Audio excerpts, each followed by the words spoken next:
You might have thought to yourself, those Optimal Living Advice fellows put together such a smooth podcast. How can I possibly do the same for my podcast? Well, if you haven't heard about Anchor, it's the easiest way to make a podcast and a good one. First of all, it's free. Thanks for coming. Not going to complain about that one. And it provides creation tools that allow you to record and edit your podcast right from your phone or computer. Not only that, but Anchor will distribute your podcast for you so it can be heard on Spotify, Apple Podcast, and many more. That's a huge deal with how many great podcasts are on the market today, but Anchor enables you to make money from yours with no minimum listenership. It's everything you need to make a podcast all in one place. So download the free Anchor app or go to anchor.fm to get started and bring your podcast to life. Hello, everybody, and welcome to episode 256 of Optimal Living Advice, the podcast where we take any questions you might have about the many struggles of life and get them answered for you here on the show. I am your host, Certified Life Coach Greg Audino, reminding you before we begin that if you have a question you would like help with on the show, we welcome you to email it to us at advice@oldpodcast.com. And in this episode, folks, we will take a question from a listener who can't seem to quiet her mind. In her question, she describes the power she feels she's losing over her racing thoughts, in spite of whatever she tries. Well, this is a tough spot to be in. It is a spot in which it's easy to feel hopeless, but it's also a spot in which it's easy to become too aggressive with our thoughts, and we really don't want that either. So let's hear what she has to say and try to rebuild the relationship she has with her thoughts. Here's her question. My mind just races. I desperately want to keep it quiet and think less about everything, but no matter what I try, it never works. I once thought this was helpful, but I see now that it isn't. Is this one of those things that I should just accept about myself? Or do you have tips you can offer about how to stop this? I'm feeling very lost, and thoughts are building up more than ever.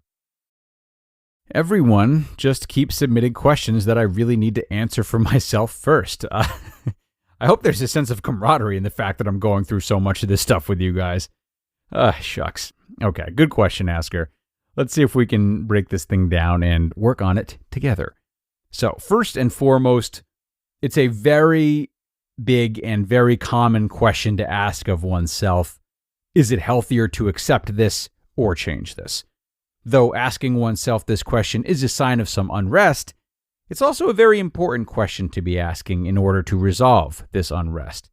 And what I'll say to this is that sometimes change is good, but only if it comes after acceptance, because acceptance is always the foundation from which to work.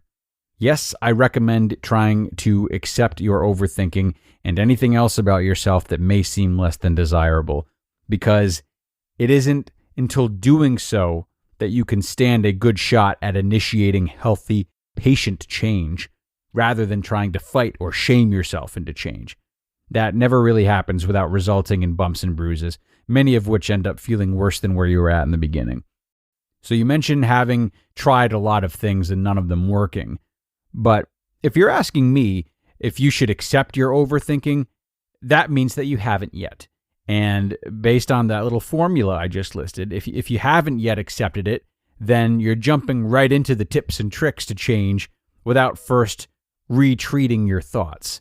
And maybe returning to some of what you've tried previously can work, but with a layer of acceptance underneath it. So let's spend today retreating your thoughts rather than jumping right into strategies. The first thing I would advise you to look at differently is this notion of once thinking that your thoughts were helpful, but now seeing that they aren't. So for my money, your excessive thinking is not something that was once useful and now isn't. Nor is it something that was never useful or something that is always useful. It's more about the quality of your thoughts than the quantity, and separating good quality from bad quality is really important.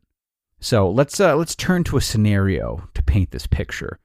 So say you had a terrible fight in which you accused your boyfriend of cheating on you, and the next day he ended the relationship. And lately, you've been recycling 4 thoughts about this. Thought number 1, Does that mean he was cheating on me since he broke up with me? Thought number 2, I can't believe he left me after something so stupid. Thought number 3, did I lose the love of my life? And thought number 4, did I give him a chance to say his side, or did I just scream over him? Now, the first 3 thoughts are unnecessary excessive thoughts, whereas the 4th thought is actually worth repeating. The first 3 thoughts serve no active purpose. The first thought is speculation about something that is no longer an issue and can't be changed. The second thought is making him out to be stupid, which is really just a vehicle for your ego to feel as though it has the high ground. The third thought is similar to the first in that it's unanswerable, but it's really just laced in fear and self-pity. And the 4th thought, however, that's the only one of the 4 that may offer some new insight.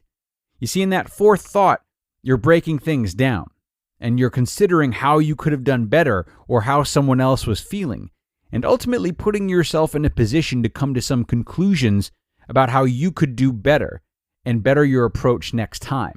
A thought like this has a much longer shelf life in terms of its importance and purpose. So therefore, it's worth hanging on to, more worth hanging on to than the others. So if you find yourself in a sea of excessive thoughts, it's hard to avoid that. But what you can do is make this reflection a choice by checking in with your thoughts and asking yourself what you could possibly gain from each one. You can think about that breakup all you want. It'll be hard not to. But can you consciously shift your thoughts into thoughts that could help you make some meaningful changes? Can you catch yourself having thoughts 1 through 3, and rather than scolding yourself for thinking about the breakup again, simply shift those thoughts into thoughts that are more like the 4th one? In this way, the goal doesn't have to be to think less, but to think right and to think efficiently. Try to readjust your thoughts like this so they have clear objectives. Because the more time you spend with thoughts that are not productive, the less time you keep for thoughts that could have real, genuine influence. And in addition to asking yourself what you can gain from your thoughts, it might also be worth it to ask yourself what you seek to gain from the subjects of your thoughts. What do you want from those scenarios? How would you have wanted them to turn out better? And why might these needs be coming to a heed now, since you said your thoughts are all building up more than ever? If we go back to our breakup example, the person who is broken up with may spend all this time thinking because they're afraid to be alone, or they're afraid they have no one they can trust, or they're afraid they have poor relationship skills. So if we can get to what our thoughts symbolize or represent at a deeper level, they take on a new meaning. And once we have that perspective, we can either reorganize those thoughts to be more productive, or we can seek ways to fill those needs in other areas of life.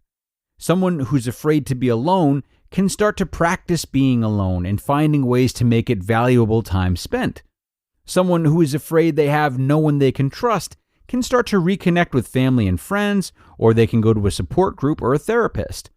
Someone who is afraid they have poor relationship skills can start listening to Optimal Relationships Daily. All of this, all these options, instead of excessive thinking. Thanks again to the asker for sending this in. As you can maybe imagine, asker, the answers to some of these questions can really dig deep. And for that reason, I might recommend the help of a therapist if you're having a hard time truly understanding what motives lie beneath your thoughts, or what you could better extract from your thoughts. Unfortunately, these types of things can be very complicated for us to understand on our own, as so much of what we keep in our lives serves as just messengers for something deeply ingrained. But this is important nonetheless, especially for a busy mind. So, best of luck to you, asker, and anyone else who may be in a similar place. That does it for now, though, everybody. Thanks so much for being here, and do be sure to tune in next time where we will look to help out another listener. I'll see you then.